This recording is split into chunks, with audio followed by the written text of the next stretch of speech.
Once a month, I come up with 21 names that you can name your pet based on a subject.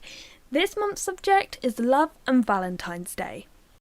Okay, so let's start with 7 girls' names. So the first one is Aphrodite. Now, she was a goddess of love, desire, and beauty in Greek mythology. She was most famously depicted in this painting called The Birth of Venus. And by the way, Aphrodite is known as Venus in Roman mythology. And fun fact, I've actually been to the baths of Aphrodite in Cyprus. The next name is Philomena. You can spell this 2 different ways, and it means loves mankind. The next is Rose. Now, this is a favourite flower of Venus. It's often given on Valentine's Day, but to be honest, I originally chose it because I love the character Rose in Titanic. I really love that film, don't judge me. The next one is Valentina. Now, this name means brave and strong, but I mainly chose it because, it kind of sounds like Valentine. Kind of. The next is Verona. Verona is a city in northern Italy, but it's most famously known as the setting for Shakespeare's Romeo and Juliet. The next name is Vaux. So have you ever seen this photo before? It's pretty famous. This is actually called the Heart of Vaux. Now, I've seen this picture numerous times, but I never actually knew it's in New Caledonia. So I think this perfectly pays tribute to the homeland of many animals you can keep as pets, such as crested geckos, gargoyle geckos, a New Caledonian giant gecko. The list goes on, but I think it suits them perfectly. The heart shape is actually made by 2 different types of mangrove species. However, if sea levels continue to rise, one of the 2 species will probably thrive, whilst the other dies out, and therefore the heart may disappear forever. And finally, we have Cecilia. In mythology, she was a goddess of love and sexuality, and personally, I kind of like these Z names. They're hard to find, especially like this, but I really think it would suit a lizard. Now on to 7 boys' names.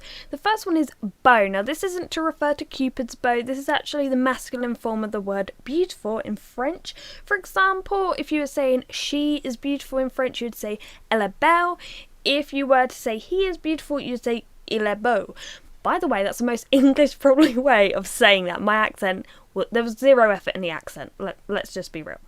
The next name is Cupid. Now, Cupid is a very well-known god. In Roman mythology, he was a god of desire, erotic love, attraction, and affection, and he's often portrayed as the son of Venus and Mars.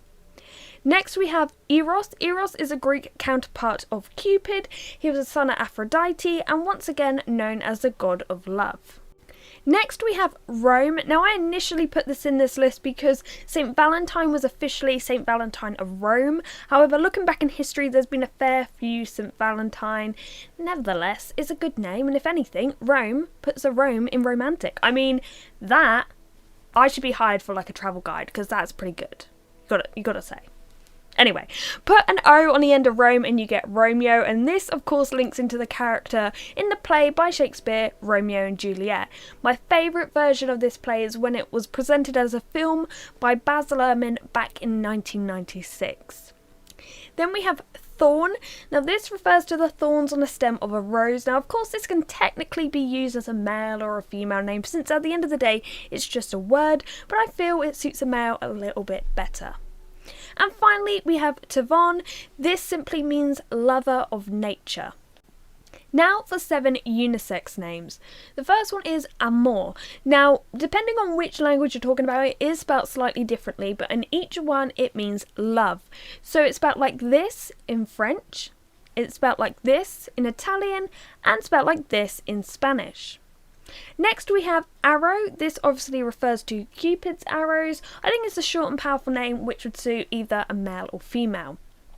Then we have Cherub. Now, this is usually depicted as a child with wings in a Christian religion, but depicted in Middle Eastern art as a lion or a bull with eagle wings and a human face. Now, this links into love and Valentine's Day, since Cupid is almost always drawn as a child with wings, but personally I think a lion with eagle wings and a human face sounds a little bit more awesome. Next we have Chakondi. I hope I pronounced that right. This can be used as a boy's or a girl's name, and it means love in the Chiwa language, also known as the Nyanja language. Next we have Crush. This is very self-explanatory. Love, crush, Valentine's Day. It all goes hand in hand. Next we have heart. Now you can spell this with or without the E, and it's very obviously linked to love and Valentine's Day. Also, you can relate it to natural wonders such as the Heart of Foe or the Heart Reef, which is a coral formation along the Great Barrier Reef. And finally, we have Lupercalia. Now, I hope I'm pronouncing this right. And once again, similar to Christmas, most of these things originate as pagan festivals, and Valentine's Day is no exception. Lupercalia was a fertility festival dedicated to Faunus, the Roman god of agriculture, as well as the Roman founders Romulus and Remus.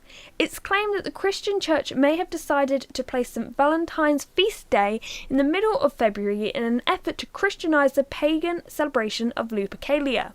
You can also shorten this name to Luper, Calia, Lu, or Leah. They were the 21 names relating to love and Valentine's Day. I hope you found one that you liked. If you have any more suggestions on names or you have an idea for a theme next month, let me know in the comment section below. And as always, thank you very much for watching and goodbye.